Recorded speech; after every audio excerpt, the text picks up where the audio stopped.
అపోస్తుల కార్యములు 2వ అధ్యాయము 38వ లేఖనాన్ని మనం చదువుకుందాం. పేతురు మీరు మారు మనసు పొంది పాపక్షమాపణ నిమిత్తము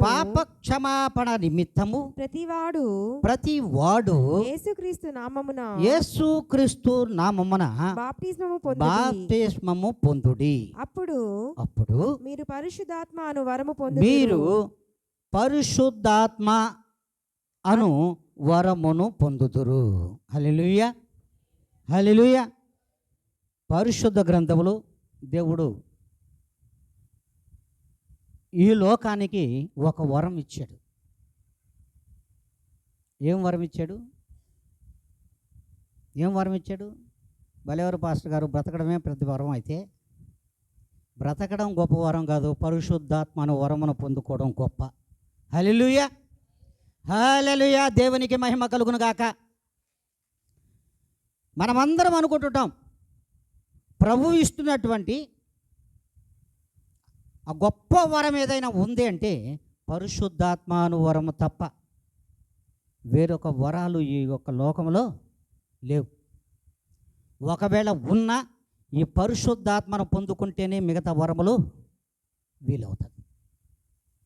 ఈ పరిశుద్ధాత్మను వరము లేకపోతే అసలు ఏమీ కూడా నువ్వు దేవునిలో ఎదగలేవు, సాధించలేవు, అక్కడికక్కడికే. అందుకే దేవుడు ఈ దినమున మనతో మాట్లాడుతున్నటువంటి మాట, మొట్టమొదట ఈ లోకమునకు దేవుడు ఇచ్చినటువంటి మాట ఏంటంటే, మీరు పాప క్షమాపణ నిమిత్తము మారు మనసు పొందండి. మారు మనసు పొంది క్రీస్తు యేసు నామములో బాప్తిస్మము పొందండి. పొందిన తరువాత పరిశుద్ధాత్మను వరము చేత మీరు నింపబడతారు అని దేవుని వాక్యం సెలవిచ్చింది. మరి ఆత్మ చెప్పుచున్న మాటలు చెవి గలవాడు వినును గాక. మరి దేవుడు అంటున్నాడు, ఈ దినమున మందిరంలో ఉన్న ప్రతి ఒక్కరు కూడా చెవులు గలవాళ్ళు అనుకుంటున్నాను నేను. చెవులు లేని వాళ్ళు ఎవరైనా ఉంటే నేనేం చెప్పలేను. అందుకు దేవుని వాక్యం ఏమంతో మాట్లాడుతూ ఉంది. సరే, ప్రత్యేకంగా ఇందులో గమనించాల్సిన విషయాలు కూడా ఉన్నాయి. చూడండి, తీతుకు రాసినటువంటి పత్రికలు పౌలు గారు మనతో మాట్లాడతాడు. 3వ అధ్యాయము 5-7 లేఖనాలు, 5 నుంచి 7 వరకు.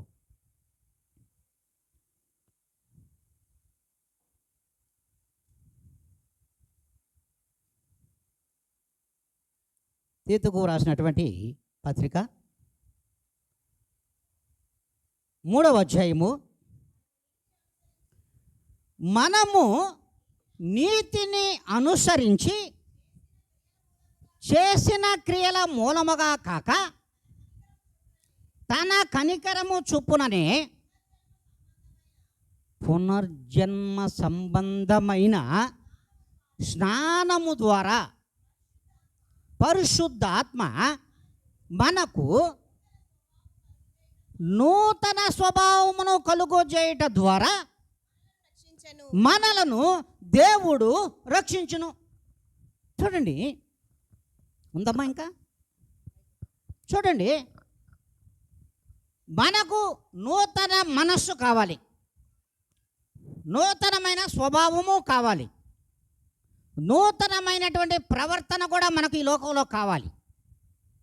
అయితే పునర్జన్మ విషయమైనటువంటి స్నానము ఏంటది?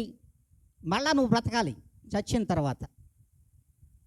ఇదే అసలు విషయం. పునర్జన్మ స్నానం, పునర్జన్మ సంబంధమైనటువంటి స్నానము నీవు చేసి ఉన్నావు అని ప్రతి విశ్వాసంతో దేవుడు అంటున్నాడు.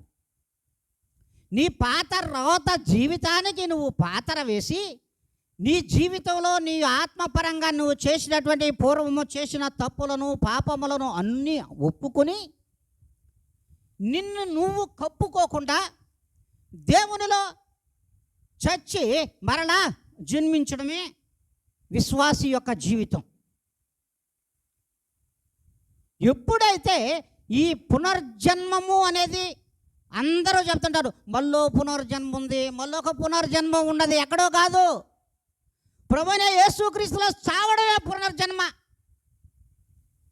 ప్రభువైన యేసుక్రీస్తులను నిజముగా చచ్చి, అంటే నీ శరీర క్రియలన్నిటికీ పాతరేసి, ఆత్మ సంబంధమైన పాపములకు పాతరేసి, దోషములకు పాతర వేసి, వాటిని చంపుకుని ప్రభువులో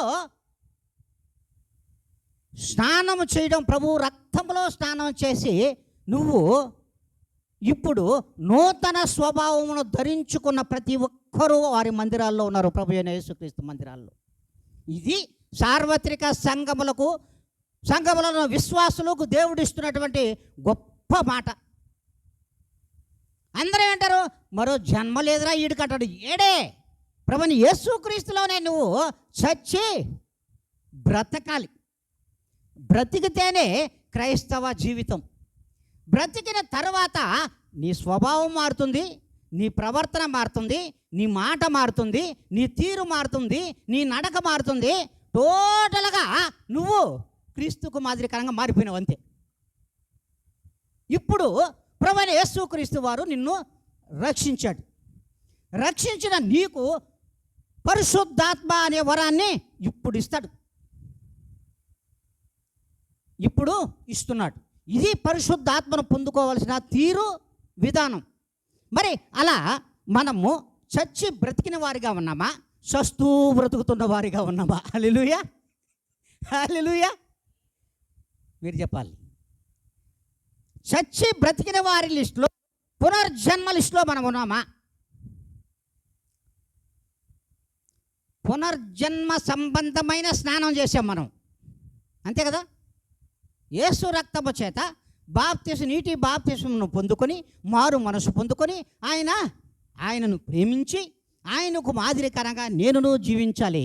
ఆయన మంచి మాటలు మీరు వినాలి, ఆయన బోధను నేను వినాలి. వినిన తర్వాత నా యొక్క ప్రవర్తనలో లోటుపాట్లు ఉంటే నేను సరి చేసుకోవాలి. ఇది క్రైస్తవ జీవితం.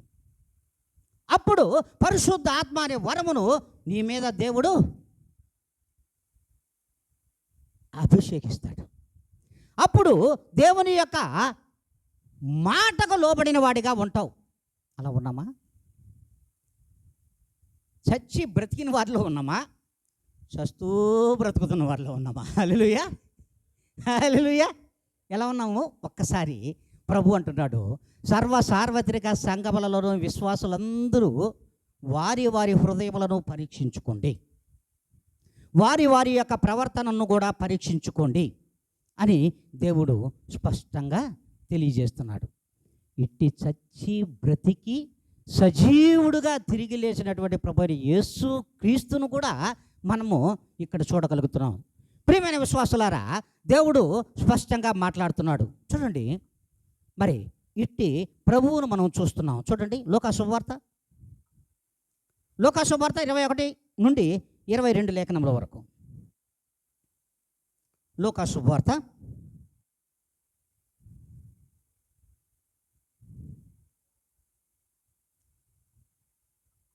3వ అధ్యాయము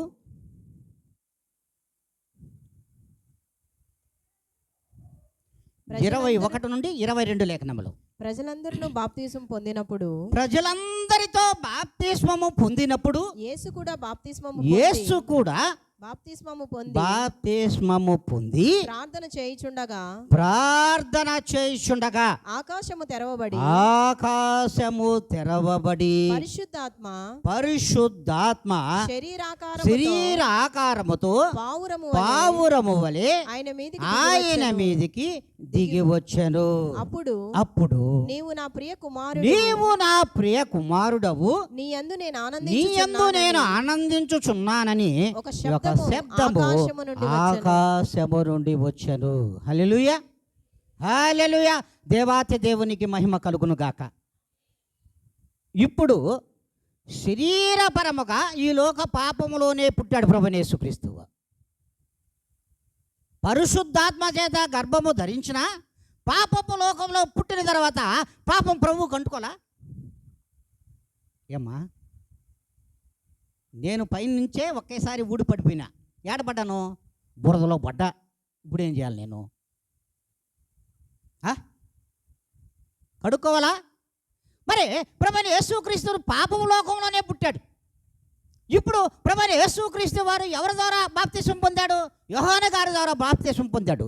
బాప్తిసం పొంది ఒడ్డుకొచ్చిన మరుక్షణము పరిశుద్ధాత్మ పావురము ఆకారంలో ఆయన మీద దిగి వచ్చింది. దిగి వచ్చిన మరుక్షణం ఆకాశం నుండి ఏ శబ్దం వచ్చింది? ఈయన నా ప్రియ కుమారుడు, ఈయన యందు నేను ఆనందించుచున్నాను అంటున్నాడు. ఏ దినమైనా సరే మనము కూడా బాప్తిసం పొందుతున్నాం. మన యందు ప్రభు ఆనందించాలా వద్దా?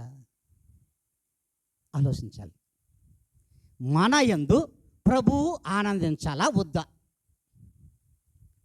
సేమ్ ప్రభువుకు మాదిరికర రూపాలే కదా మనవన్నీ కూడా. మనం కూడా బాప్తిసం పొందినప్పుడు మన యొక్క ప్రవర్తనను చూసి, మన యొక్క ప్రార్థనా స్థితిని చూసి, మన యొక్క జీవన విధానంను చూసి ప్రభువు కూడా ఆనందించాలా వద్దా? ఆనందిస్తున్నాడా? హల్లెలూయా, హల్లెలూయా. ప్రభువు ఆనందిస్తున్నాడా? చెప్పాలి. ఎందుకు ఆనందించలేకపోతున్నాడు? 99 మంది, సరే 100 మంది పాపులలో ఒక్క పాపి బాప్తిసం పొందిన తర్వాత, రక్షణ పొందిన తర్వాత ప్రభు ఆనందంగా ఉన్నాడా? అన్నాడా లేదా? లోకమంతా పాపమే, లోక మనుషులందరూ పాపమే. ప్రభువైన యేసుక్రీస్తు ఒక్కరే ఇక్కడ బాప్తిసం పొంది. ఈ ఒక్క మనుషుని గురించి ప్రభు ఆనందపడ్డా లేదా? మరి మనల్ని చూసి ఆనందపడద్దా వద్దా?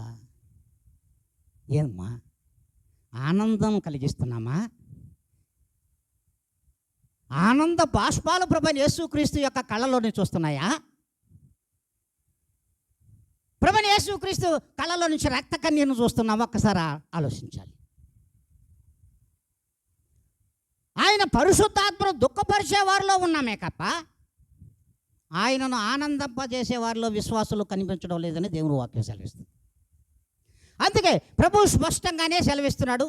మనమే వినడంలో అప్పుడప్పుడు అటు ఇటుగా వెళ్తా ఉన్నాం, అప్పుడప్పుడు అటు ఇటుగా వెళ్తా ఉన్నాం. అందుకు దేవుడు అంటున్నాడు, చూడండి, అట్టి పరిశుద్ధాత్మయే ఈ దినమున మాటలు దేవుని యొక్క బిడ్డల చేత నోటి నుండి మాట్లాడిస్తున్నాడు తప్ప వేరొకరు మాట్లాడడానికి వీలు కాదు.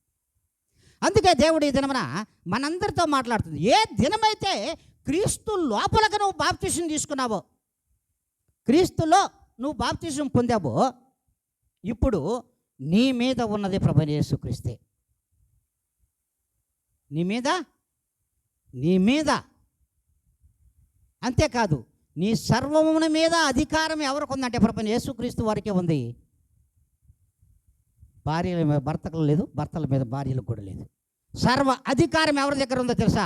ప్రభువైన క్రీస్తు యేసు దగ్గర ఉంది.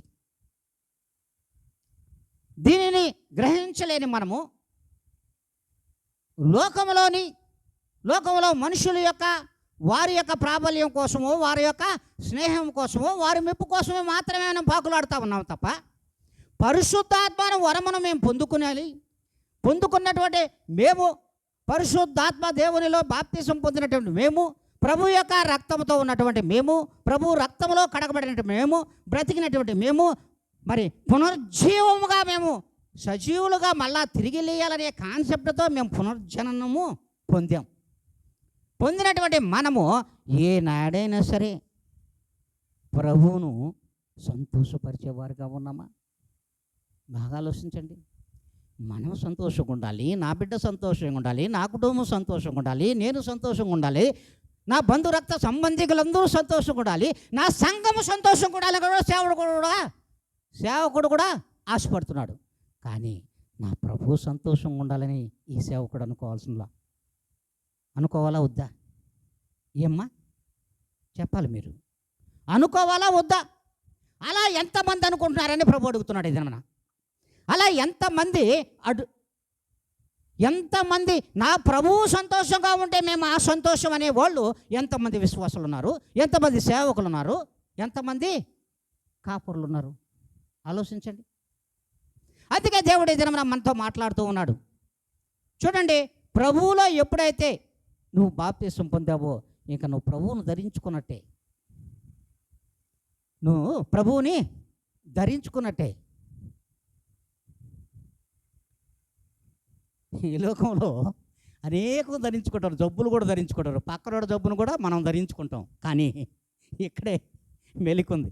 ఏ దినము ప్రభువు లేక నువ్వు వెళ్ళావో, నువ్వు ప్రభువును ధరించుకున్నట్టు ఇప్పుడు పరిశుద్ధాత్మ శక్తితో నువ్వు నింపబడిన నీవు ప్రవర్తన మారాలి, మాట మారాలి, నడక మారాలి, నీ స్వభావం మారాలి, నీ ఒక మరి క్రియలో మారాలి.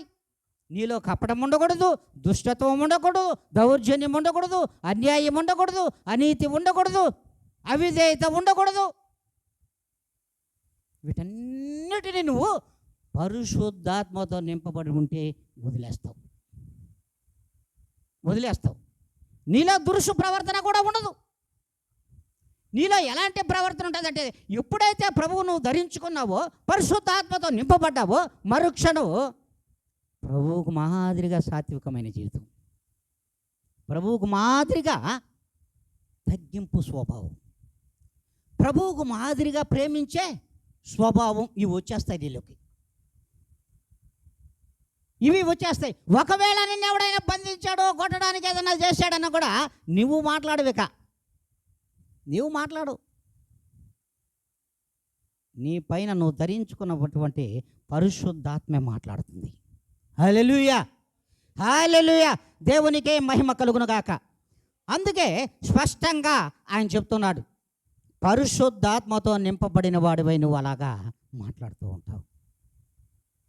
అందుకే ఒక దగ్గర చెప్తాడు, నీలో సమస్తమైనటువంటి ద్వేషము అయితే ఉండదు, మరి అంతేకాకుండా అల్లరితో కూడినటువంటి ఆట పాటలు కూడా నీలో ఇక లేవు. హల్లెలూయా, హల్లెలూయా. ఇదేందబ్బా ఇది, ఇప్పటిదాకా నేను చిల్లరగా అల్లరి పాటలతో ఉన్నాను, ఇప్పుడు ప్రభువులోకి వచ్చిన తర్వాత పరిశుద్ధాత్మతో నింపబడిన వాడైతే ఇలా ఉండాలా? నీకు తెలియకుండానే పరిశుద్ధాత్మ నీ ప్రవర్తనను మారుస్తుంది, నీ ప్రవర్తనను మారుస్తుంది అని దేవుడు చెప్తున్నాడు. అంతేకాకుండా సకల దుష్టత్వం కూడా నీలో ఇక నిలబడదంట. అందుకు ప్రభు అంటున్నాడు, దినమరా ఇప్పుడు వీటన్నిటినీ ఎప్పుడైతే ఈ చెడు గుణములన్నిటినీ నువ్వు విడిచిపెట్టేశావు, విడిచిపెట్టే కదా నూతన స్వభావం కొరకు పునర్జన్మ సంపాదించుకున్నావు ప్రభువులు.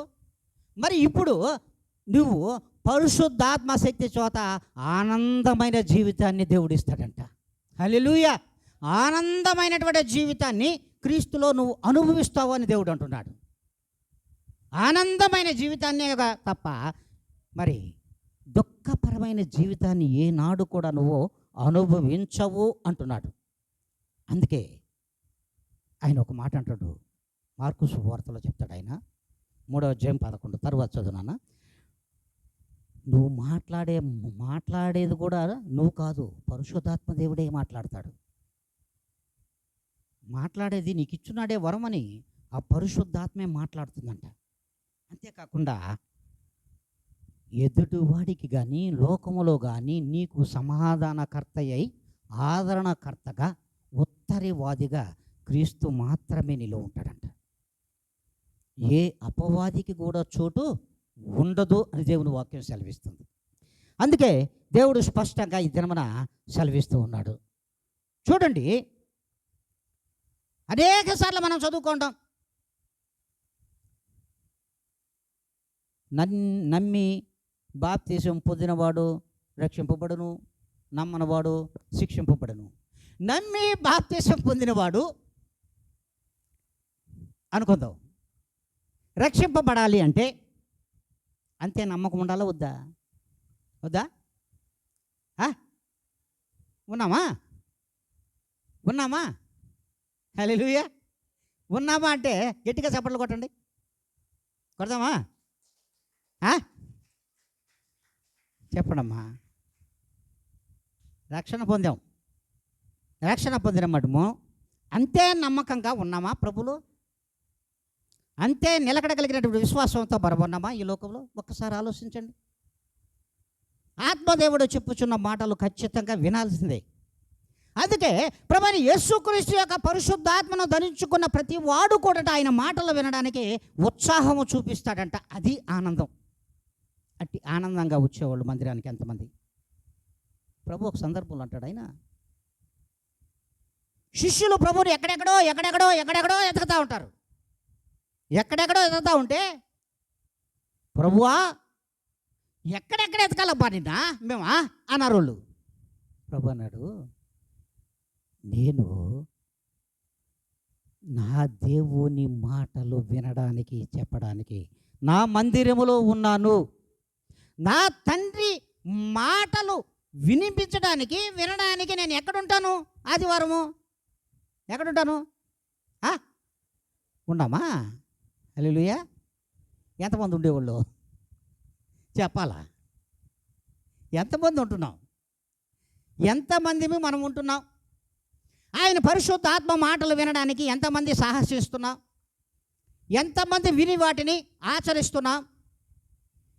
ఎంతమంది విశ్వాసులు విని ప్రభువుకు మాదిరికరంగా క్రియలను మనసును మార్చుకొని పరిశుద్ధాత్మ చెప్పిన రీతిగా ఎంతమంది నడుచుకుంటున్నాం?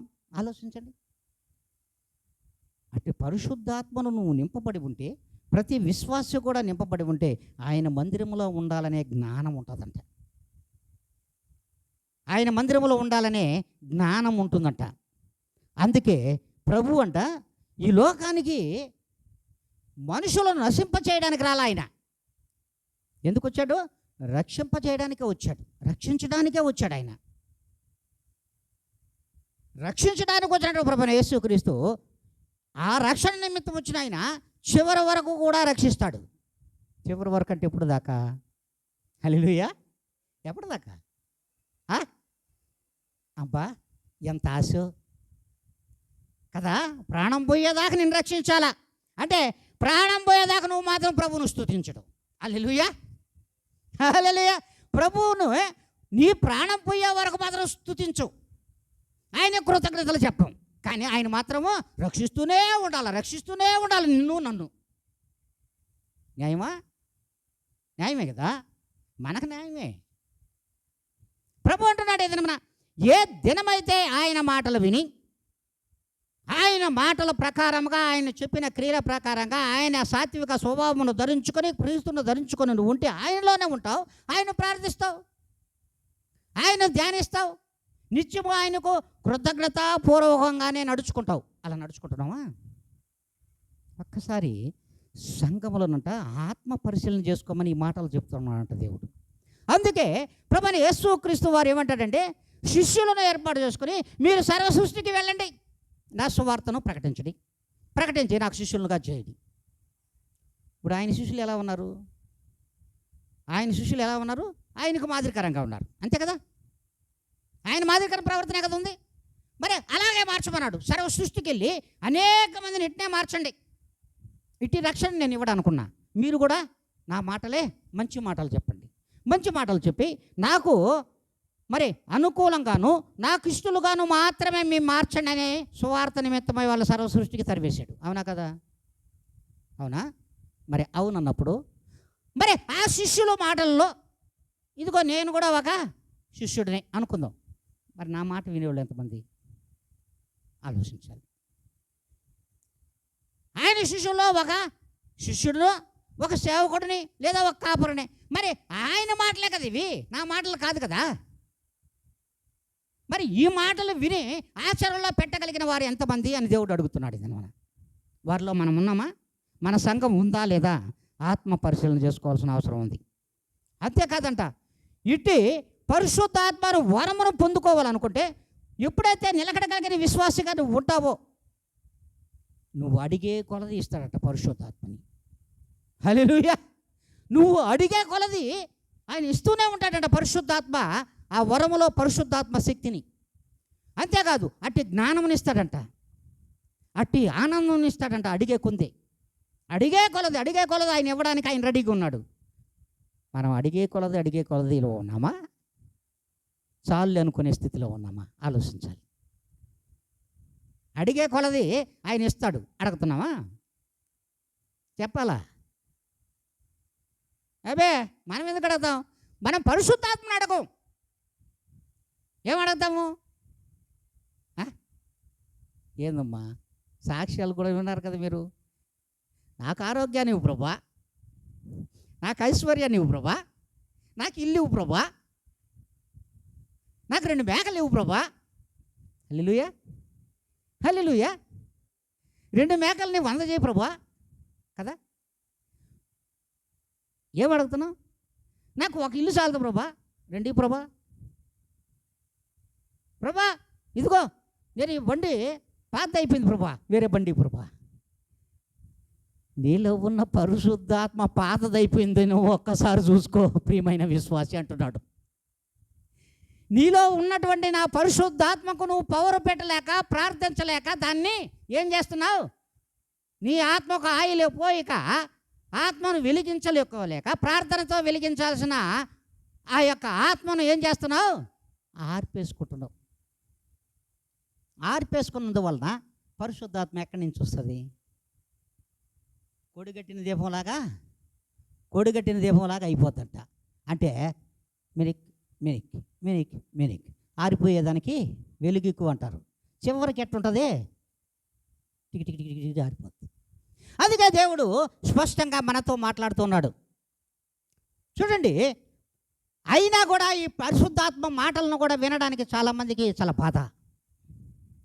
అవును, సంఘములలో, సర్వసార్వత్రిక సంఘములలో పరిశుద్ధాత్మ శక్తితో మాట్లాడేటువంటి మాటలు ఎవరైనా వినాలంటే కూడా ఒక్కొక్కసారి ఈ పరిశుద్ధాత్మ మాటలు అంటాయా, నేను చెప్పాడా, పరిశుద్ధాత్మ నేను చూసాడా అనుకునే వెళ్ళేరా? మరి ఈ పరిశుద్ధ గ్రంథంలో ఉన్నటివే పరిశుద్ధమైన మాటలు కాకుండా లోకంలో మాటలు చెప్పాడు ప్రభువా. మరి లోకంలో మాటలు మీకు వినిపిస్తున్నాడా మీ సేవకుడా? వీటిని కూడా పెడసేవని పెప్పి కొనుక్కునే వాళ్ళేరా, సనుక్కునే వాళ్ళేరా? అందుకే ప్రభు ఒక మాట అన్నాడు, మనుష్య కుమారుని నిమిత్తమై ఆయనను ద్వేషించినా, ఆయన వ్యర్థముగా మాట్లాడినా పాప క్షమాపణ కలదు. కానీ పరిశుద్ధాత్మను నిందించిన వాడు అట్టి వారికి ఈ యుగమందు కానీ వచ్చే యుగమందు కానీ యుగ యుగములలో పాప క్షమాపణ లేదు, పాప క్షమాపణ దొరకదు అంతేనంటున్నాడు ప్రభులు వారి దినమున. అందుకే దేవాతి దేవుడు ఈ దినమున ఇట్టి పాప క్షమాపణ లేదు అనేదానికి కూడా ఒక సాక్ష్యం ఉన్నాడు. ఇక్కడ పరిశుద్ధ గ్రంథంలో ఒక సాక్ష్యం ఉండదు. చూడండి, యోహాను గారి సాక్ష్యం పరిశుద్ధాత్మకు. చూడండి, పరిశుద్ధ గ్రంథమే చూద్దాం. యోహాను సువార్త 1వ అధ్యాయము 32 నుంచి 34 లేఖనముల వరకు. యోహాను శుభవార్త. మరియు యోహాను సాక్ష్యమిచ్చుచు ఆత్మ పావురము వలె ఆకాశము నుండి దిగివచ్చుట చూచితిని. ఆ ఆత్మ ఆయన మీద నిలిచెను. నేను ఆయనను ఎరుగనైతిని గాని నేలలో బాప్తిసమిచ్చుటకు నన్ను పంపినవాడు నీవెవని మీద ఆత్మ దిగి వచ్చుట చూచితేవో ఆయనే పరిశుద్ధాత్మలో బాప్తిసమిచ్చువాడని పరిశుద్ధాత్మలో బాప్తిస్మం ఇచ్చువాడని నాతో చెప్పాను. ఈయనే దేవుని కుమారుడు అని నేను తెలుసుకొని సాక్ష్యమిచ్చితననియు అని ఆయన సాక్ష్యము చెప్తున్నాడు. చూడండి, ప్రభువే చెప్తున్నాడు ఇక్కడ. యోహాను గారి యొక్క సాక్ష్యము ఇది నిజమని చెప్తున్నాడు. ఈ పరిశుద్ధాత్మకు సాక్ష్యం ఎవరో తెలుసా? యోహాను గారి ద్వారా బాప్తిసం పొందిన యేసును చూసిన తర్వాత ఎవరైతే యోహానును మారు మనసు నిమిత్తమై బాప్తిసం ఇవ్వడానికి పంపించాడో ఆయన మాటలు ఇప్పుడు యోహాను గారికి వినబడుతూ ఉన్నాయి. ఆయన మాటలు ఇప్పుడు యోహాను గారికి వినబడుతూ ఆయన అంటున్నటువంటి మాటలు స్పష్టంగా మనకు తెలియజేస్తున్నాడు. ఇదిగో పరిశుద్ధాత్మ పావురము వలె ఆయన మీదకు దిగి వచ్చుట నేను చూచితిని. చూచినటువంటి నన్ను ఏ దేవుడు పంపించాడో ఆ దేవుని కుమారుడే ఈయనకు సర్వ అధికారమును ఇచ్చి ఈయన పరిశుద్ధాత్మను ఈయన మీద కుమ్మరించి అభిషేకించి, ఈయన నా ప్రియ కుమారుడు, ఈయనందు నేను ఆనందించుచున్నాను అనే శబ్దం కూడా అందరికి వినబడింది అక్కడ, కానీ మనకి వినబడదు. హల్లెలూయా. కానీ మనకి వినబడుతుందా? సార్వత్రిక సంఘములలో విశ్వాసులకు మాత్రం ఈ సాక్ష్యం వినబడదు. అబ్బే, ఎందుకు వినబడాలా? ఎందుకు వినబడాలి? అందుకే చూడండి, ఇక్కడ ఎప్పుడైతే ఈ సాక్ష్యం చెప్పాడు యోహాను గారు, ఈ సాక్ష్యం ఎప్పుడైతే చెప్పాడు ఇక్కడ, ఈయన మీద పరిశుద్ధాత్మ పావురం వలె వాలడం నేను చూస్తున్నటువంటి నేను సాక్షిని, ఈయనందు నేను ఆనందిస్తున్నానని నన్ను పంపిన దేవుడే ఆనందిస్తూ చెప్పాడు. కాబట్టి ఈ మాటలు మీతో చెప్పుతున్నానని శిష్యులతో చెప్పాడు. బాగా ఆలోచించాలి. శిష్యులతో చెప్పగానే సీమోను పేతురు ఉన్నాడు ఆడ. హల్లెలూయా. సీమోను పేతురు ఉన్నాడు, ఆంద్రేయ ఉన్నాడు, ఇద్దరు ఆడ శిష్యుల్లో. వాళ్ళిద్దరు ఏం చేశారు తెలుసా? యోహాన్ని విడిచేసి యేసుతో కూడా వెళ్ళిపోయారు. హల్లెలూయా, హల్లెలూయా. ఈ దినమున మీతో దేవుడు అడుగుతున్నాడు, ఈనాడు యోహాను మీతో లేడు, లోకాన్ని విడిచేసి ప్రభువుని వెంబడించాలి. హల్లెలూయా. ఇప్పుడేం చేయాలి మీరు? లోకాన్ని విడిచి ప్రభువుని వెంబడించాలి. ఆ వెంబడించే స్థితిలో మనం ఉన్నామా? అబ్బే, లేవు కదా. ఎందుకుంటామో? భలే వాళ్ళ పాస్టర్ గారు, మాకు ప్రభువు కావాలి, లోకము కావాలి, రెండూ మాకు ముద్దే, ఏది హద్దు కాదు. హల్లెలూయా. చేతులు కూడా ఎత్తవా? హల్లెలూయా. దేవునికే మహిమ కలుగును గాక. అందుకే దేవుడు స్పష్టంగా మనతో మాట్లాడుతున్నది ఏంటంటే, ఆయన మాట్లాడుతున్నాడు, ఏ రోజైతే దేవుని నువ్వు గణపరుస్తావో ఆ గణపరచడం ప్రభువుని క్రీస్తుని గణపరచడమేనంట. లేఖనం చెప్పేస్తూ ఉంది. నువ్వు దేవుణ్ణి ఎప్పుడైతే గణపరుస్తున్నావో క్రీస్తుని గణపరిచినట్టే. నువ్వు క్రీస్తుని గణపరిస్తే క్రీస్తున్న పరిశుద్ధాత్మను నువ్వు గణపరిచినట్లే. ఎప్పుడైతే ప్రభువైన క్రీస్తు యేసును నువ్వు గణపరుస్తావో పరిశుద్ధాత్మ వరాన్ని నీకు ఇచ్చేస్తాడు. నీకు ఎత్తిస్తాడో తెలుసా? సమృద్ధికి ఇస్తాడంట. సగమీడు, కాలీడు, అరయిడు పరిశుద్ధాత్మ అనే వరమును సమృద్ధిగా ఇస్తానంటున్నాడు. మరి ఆ సమృద్ధికరమైనటువంటి వరమును ప్రియమైన దేవుని బిడ్డలారా మనం పొందుకుందాము వద్దా? వద్దులేమ్మా, వద్దు కదా. ఎవరైనా పొందుకుందాం పాస్టర్ గారు అని ఎవరన్నా అడుగుతున్నారా? ఎవరు అడగరు. అడిగే స్థితిలో మనం లేవు కదా. అడిగించుకునే స్థితిలోకి వెళ్ళిపోయినాము, లోకంలోకి. ప్రభువుని అడిగే స్థితిలో మనం లేవు, అడిగే స్థితిలోకి మనం వెళ్ళిపోయినాం. అంటే లోకల దగ్గర అడిగించుకునే స్థితిలోకి వచ్చేసాం.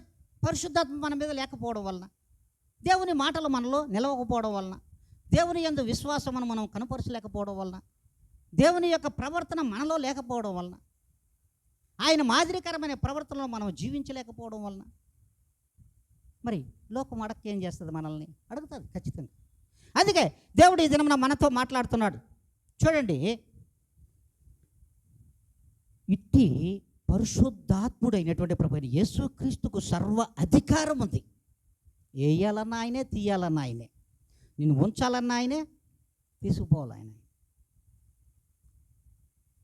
చూడండి, ఇట్టి దేవుని యొక్క సర్వ అధికారి అయినటువంటి ఆయన పరిశుద్ధాత్మ ఆయన నుండి ఆ వరమును మనం పొందుకోలేకపోతున్నాము. దీనికి కారణం మనమే అంటున్నాడు దేవుడు. మిమ్మల్ని మీరు పాటు చేసుకుంటున్నారు అంతే. అందుకు ప్రభు ఈ దినం స్పష్టంగా మాతో మాట్లాడుతున్నాడు. నేను ఉన్నంత వరకు ఈ లోకంలో వెలుగున్నది. అంతే కదా. ప్రభువైన యేసుక్రీస్తు నేను ఈ లోకమునకు వెలుగును అన్నాడు. నేను ఈ లోకమునకు వెలుగై ఉన్నాను. వెలుగై ఉన్నటువంటి నాలో మీరు సర్వమును సర్దుకోండి. సర్వమును మీ జీవితాన్ని సర్దుకోండి. పాపపు జీవితాన్ని విడిచేసి, దోషపు జీవితాన్ని విడిచేసి సర్వమును మీరు సర్దుకోండి అని మన పితరులతో చెప్పాడు. అయితే మన పితరులు విననట్లుగా నటించారు, వారిని వారు కోల్పోయారు. వాళ్ళల్లో వాళ్ళు సనుక్కోవడం వలన సంహారకుని చేతిలో నశించిపోయారు. ఆ సంహారకుడే ప్రభువైన యేసుక్రీస్తు. నశించిపోయారు. అయితే ఇప్పుడు ఏం చెప్తున్నాడంటే, అట్టి వారు విననందువల్ల ఇప్పుడు నేను మీతో ఉన్నా లేకపోయినా నా పరిశుద్ధాత్మను మీతో కూడా విడుదల వెళ్తున్నా. హల్లెలూయా. నేను వెళ్తున్నా, అయితే నా పరిశుద్ధాత్మను మీ మధ్యలో ఉంచిపోతున్నా. ఇట్టి పరిశుద్ధాత్మను వరమును మీరు పొందుకుంటారో పోగొట్టుకుంటారో మీ ఇష్టం. మీ ఇష్టం అని దేవుడు స్పష్టంగా ఇది మనతో మాట్లాడుతున్నాడు. అందుకే ఎప్పుడైతే నువ్వు క్రీస్తులో ఉంటావో ఖచ్చితంగా ఆయన పరిశుద్ధాత్మ నీలో ఉంటుందంతే. క్రీస్తులో ఎప్పుడైతే నువ్వు ఉంటావో ఆయన మహిమ నీలో ఉండదు, పరిశుద్ధాత్మ నీలో ఉండదు, పరిశుద్ధాత్మ సంబంధమైన మాటలు మనలో రావు. అందుకు దేవుడు ఈ దినమున మనందరితో మాట్లాడుతూ ఉన్నాడు. అట్టి పరిశుద్ధాత్ముడును నువ్వు గ్రహించగలిగితే ఆయనే ఉత్తరవాది, ఆయనే ఆదరణకర్త, ఆయనే సమాధానకర్త. ఎన్ని అర్థాలున్నాయో తెలుసా పరిశుద్ధాత్మకు? ఎన్ని అర్థాలున్నాయి? క్రీస్తుకు ఎన్ని అర్థాలున్నాయి ఆలోచించండి. క్రీస్తు అంటే ఏం చూపిస్తున్నాడు? ఉత్తరవాదిగా చూపిస్తున్నాడు, ఆదరణకర్తగా చూపిస్తున్నారు, పరిశుద్ధాత్ముడుగా కూడా చూపిస్తూ ఉన్నాడు, సమాధానకర్తగా కూడా ఆయన చూపిస్తున్నాడు. చూడండి, మన పితరుల నుండి పరిశుద్ధాత్మ ఉందా లేదా ఒక్కసారి ఆత్మ పరిశీలన చేసుకోండి మీరు కావాలంటే. పితరుల నుండి కూడా ఉంది. ఆ పరిశుద్ధాత్మ నడిపింపు, వారికి ఇచ్చిన ఆ వరమే అబ్రహామును ఆ స్థితిలో ఉంచింది. మరి చూడండి, హనోకును ఏ స్థితిలోకి తీసుకెళ్ళిందో మనం అందరికీ తెలుసు. ఏలియాను ఏ స్థితిలోకి తీసుకెళ్ళిందో మీకు అందరికీ తెలుసు. యోహానును పరిశుద్ధాత్మతో నింపబడిన వాడే ఎవరి దగ్గర కూడా బాప్తిసం పొందలాయన. అందుకే స్త్రీ కనిన వారిలో యోహాను కంటే గొప్పవాడు లేడు అని చెప్పేశాడు ఆయన. మరి ఇట్టి లోకంలో పుట్టినటువంటి మనము, పాపపు జీవితంలో జీవిస్తున్నటువంటి మనము అట్టి పరిశుద్ధాత్మ దేవునికి దగ్గరగా ఉన్నామా, ఆయన వరమునకు దూరంగా ఉన్నామో అనే ఆత్మ పరిశీలన కూడా అవసరమైనదని దేవుడు ఈ దినమున సెలవిస్తున్నాడు. చూడండి, ప్రభు యొక్క పరిశుద్ధాత్మను పొందుకోలేక, ఇంకనూ పరిశుద్ధాత్మను అందుకోలేక మనం గుడ్డివారుగా జీవిస్తున్నాం. చూస్తున్నటువంటి గుడ్డివారు మనం. చూస్తున్నటువంటి గుడ్డివారు మనం. అట్టి పరిశుద్ధాత్మను పొందుకోలేకపోవడం అజ్ఞానమే. అంటే పరిశుద్ధాత్మతో నింపబడినటువంటి ఆ మాటలు వినకపోవడం కూడా మనలో అజ్ఞానానికి నిదర్శనం అని దేవుని వాక్యం సెలవిస్తుంది. అందుకే దేవాతి దేవుడి దినం మనందరితో మాట్లాడుతున్నాడు. మరి ఇట్టి విశ్వాసములకు మనం పాత్రలు కాలేకపోవడం, పరిశుద్ధాత్మతో నింపబడలేకపోవడం, ఆయన వరమును మనం పోవడం మనకి కారణం ఏంటో తెలుసా? విశ్వాసలమని చెప్పుకుంటున్న వేషధారితనం. విశ్వాసలము అని చెప్పుకుంటున్నటువంటి వేషధారితనముతో ఈ లోకంలో పరిశుద్ధాత్మతో నింపబడలేకపోతున్నాయి సర్వసార్వత్రిక సంఘములను విశ్వాసులందరూ కూడా. మేము విశ్వాసులం, ప్రభు రక్తంతో కడగబడ్డాం, కానీ మేము విశ్వాసులం కాదు, వేషధారులం అని దేవుడు తెలియజేస్తూ ఉన్నాడు. వేషధారితనంతో ఈ లోకంలో జీవించడం వలన అవిశ్వాసులుగా లోకంలోకి మగ్గిపోతున్నామే తప్ప, మగ్గిపోతున్న మనం ఒకనాడు మండిపోతామనే విషయం కూడా దేవుడు సెలవిస్తున్నాడు. ఒకనాడు మండిపోవచ్చేమో చెప్పలేం. అందుకే దేవుని వాక్యం ఈ దినం మనందరితో మాట్లాడుతూ ఉన్నది. చూడండి, యోహాను శుభవార్త 3వ అధ్యాయము 17వ లేఖనం. లోకము తన కుమారుని ద్వారా రక్షణ పొందుటకే గాని లోకమునకు తీర్పు తీర్చుటకు దేవుడు ఆయనను లోకములోనికి పంపలేదు. చూడండి, ప్రతి మనుష్యుడికి ఈ లోకంలో రక్షణ కల్పించడానికి ప్రభువైన యేసుక్రీస్తు వారు ఈ లోకానికి వచ్చాడు. లోకానికి ఇప్పుడు నేను తీర్పు తీర్చాలి అనే తలంపు నా దగ్గర లేదు. ఎందుకంటే తీర్పు తీర్చమని నేను తీర్చడానికి లోకానికి రాలా. లోకానికిలో ఉన్నటువంటి నా రూపంలో ఉన్న ప్రతి బిడ్డని రక్షించుకోవడానికి రక్షించుకోవడానికి వచ్చినటువంటి నేను వారికి రక్షణను ఇచ్చి నేను నా తండ్రి కుడి పార్శ్వమున ఉన్న ఈ దినమున. అయితే వేరొక ఉత్తరవాదిని మీ మధ్యలోకి పంపి ఉన్నాను. చూద్దాం, ఆ లేఖనం కూడా వస్తూ ఉంది చూడండి. అందుకే పరిశుద్ధాత్మ దేవుడు ఏదైనా మాట్లాడుతూ ఉన్నాడు. అందుకే ఆయన ఒక మాట మాట్లాడుతూ కొరింథీయులకు రాసిన 1వ పత్రిక 6వ అధ్యాయము 19వ లేఖనం.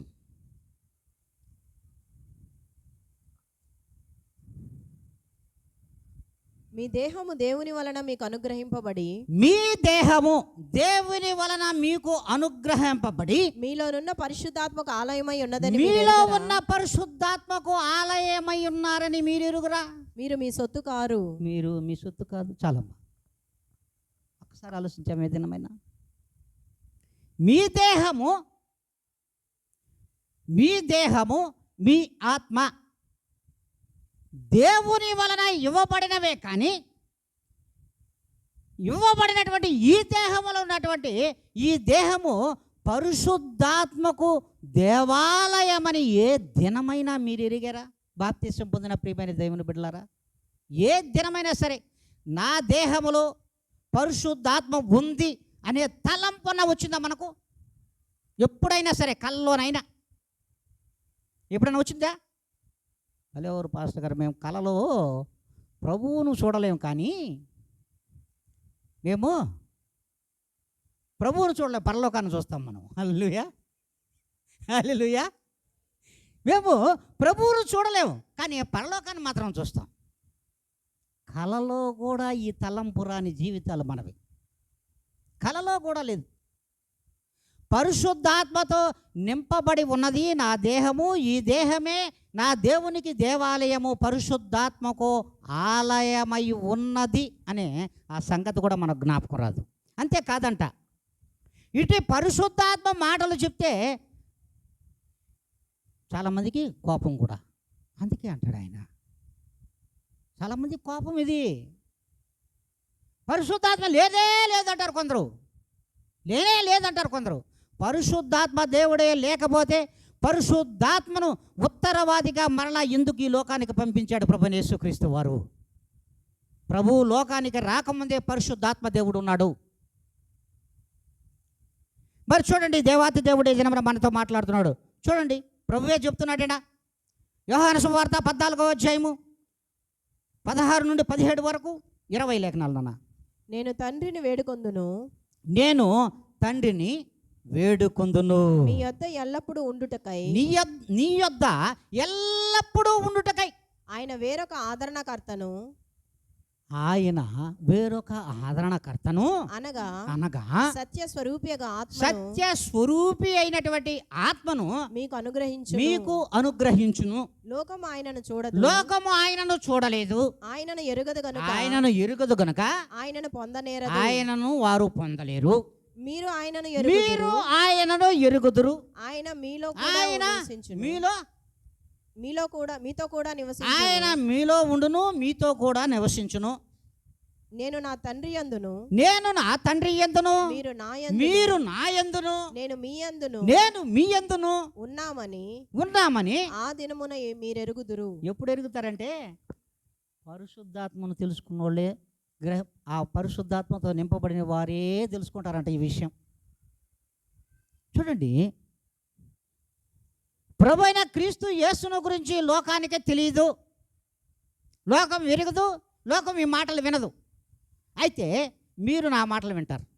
ఎవరు వింటారు? క్రీస్తులో రక్షింపబడిన విశ్వాసులు వింటారు. విన్నటువంటి మీరు నా యందున్నారు, నా మాటలు మీ యందున్నాయి, నేను మీలో నిలుచున్నాను, మీరు నాలో ఉన్నారు. చూడండి, నేను మీతో ఉంటా, నాతో మీరు ఉండండి. మేము మన ఇద్దరం ఏమన్నా కలిసి ఉందాం. పరిశుద్ధాత్ముడా మీరు పాట పాడుతూ ఉంటారు. నాలో నీవును, నీలో నేనును కలిసి ఉందామయ్యా. కలిసి ఉన్నామా? పాట పాడడం వరకు మనం పరిమితం. వల్లెవరు పాస్టర్ గారు పాట అయితే పాడతాం, కానీ మేము ఎలా కలిసి ఉంటాం? ఇది అసంభవం. ఇది చెప్పుకోవడానికి బాగుండదు, పాడడానికి బాగుండదు ఇప్పుడు, కానీ వినడానికి, ప్రభువులో ఉండడానికి బాగలేదు. ఇదే చెప్పాడు ప్రభు. మరి ఈ మాటలు మీలో నిలిచి ఉండాలని వేరొక ఆదరణకర్తను మీ యొద్దకు సత్య స్వరూపి అయినటువంటి ఆత్మ, ఆ స్వరూపి అయినటువంటి ఆత్మే పరిశుద్ధాత్మ అని మనము ఈనాటికి కూడా గ్రహించలేకపోతున్నాం. ఈ ఆదరణకర్త అంటే ముందొచ్చిన ఆయన ఎవరు? క్రీస్తు యేసు ఎవరు? మరొక ఆదరణకర్త. అంటే ఆదరణకర్త ఉన్నాడు కదా లోకంలో, ఉన్నాడా లేదా? అంటే ఒక ఆదరణకర్తని నేను వెళ్ళిపోతున్నాను, అయినా వేరొక ఆదరణకర్తను మీ కొరకు పంపుతున్నా, నా విశ్వాసుల కొరకు పంపుతున్నా, నా జనుల కోసం నేను పంపుతున్నా. ఇంకైనా పరిశుద్ధాత్మ మాటలు గ్రహించగలిగితే మీకును ఆదరణ కలుగునుగాక అంటున్నాడు ప్రభు. ఆదరణ మాకెందుకు సార్ పాస్టర్ గారు అనే తలంపులోని విశ్వాసులు జీవిస్తున్నారమ్మా. మారండి అంటున్నాడు, మేము మారమని మనం అంటున్నాం. ఏది కరెక్టో ఒకసారి ఆలోచించడమ్మా అంటున్నాడు, అయినా మేము ఆలోచించం పాస్టర్ గారు అంటున్నారు. అందుకే దేవుడే స్పష్టంగా మాట్లాడుతున్నాడు. చూడండి, ఇంకొక మాట అంటాడు ఆయన. చూడండి, అది కూడా చూద్దాం. ఆ లేఖనం కూడా చదివేసుకుంటే అయిపోయి వచ్చింది, వాక్యం కూడా అయిపోవచ్చిందమ్మా. ఎప్పుడైతే పరిశుద్ధాత్మ దేవుడిని ఇంకొక ఆదరణకర్తగా మన మధ్యలో పంపించాడో, ఆనాటి నుండి ప్రభు యొక్క మాటలు వినగలిగి ప్రభు యొక్క మార్గములో నడుస్తూ ఆయన ప్రవర్తనలో జీవించగలిగినట్లయితే ప్రభు యొక్క పరిశుద్ధాత్మ అనే వరము ప్రతి ఒక్కరి మీద ఉంటుందంట. అందుకే ఆయన మాట్లాడుతున్నాడు, ఈ ఆదరణకర్త నా తండ్రి నామమున పంపబో పరిశుద్ధాత్మ సమస్తమును మీకు బోధిస్తుందంట. ఏ మరొక ఆదరణకర్త ఈ లోకములో ఉన్నాడో ఆ పరిశుద్ధాత్మ దేవుడు ఆయన సింహాసనం మందు ఆసీనుడై ఉండగా ఆయన ఇస్తున్నటువంటి మాటలు, ఆ ఆదరణకర్త మనకందరికి కూడా నేను ఉన్నాను అనే ఆదరణను గుర్తు చేయడానికి.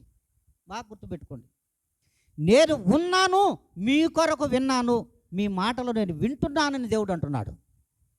మీ ప్రార్థన నేను వింటున్నాడని చెప్పడానికే మన ఆదరణకర్తను మన మధ్యలో ఉంచాడు. ఆ ఆదరణకర్త అతని సేవకుని నోటన ఇచ్చిన మాటలను మీకు చెప్తున్నటువంటి ఈ మాటలు, ఈ సంగతులు అన్నీ అంట మీకు జ్ఞానాన్ని తెలియజేయడానికేనంట ప్రభు అంటున్నాడు. మీకు జ్ఞానమును తెలియజేయడానికే నేను మరొక ఆదరణకర్తను ఇక్కడ ఉంచిన నేను మీకు మధ్యలో మరొక ఆదరణకర్తను ఉంచుతూ నేను మీకు శాంతిని అనుగ్రహించి వెళ్తున్నా. వెనుకున్న వాక్యం చెప్పండి.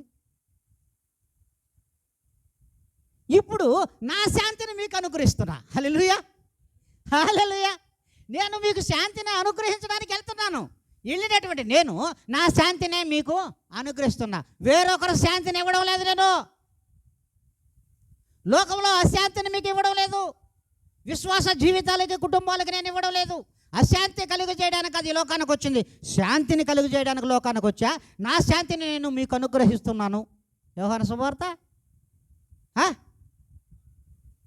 మరి చూడండి ఏం చెప్తున్నాడమ్మా. ఎప్పుడైనా మనము ఈ వాక్యాన్ని గురించి ఒక్కసారి వెళ్ళామా? లోపలికి ఏమన్నా బైబిల్ గ్రంథంలోకి వెళ్ళామా? మనం ఎక్కడ చూస్తాం పాస్టర్ గారు, ఎడ చూస్తుంటాం అప్పుడప్పుడు మేము అక్కడక్కడ కనబడుతున్న వాక్యాలు, ఇంతే కదా. దేవుడు స్పష్టంగా మాట్లాడుతున్నాడు.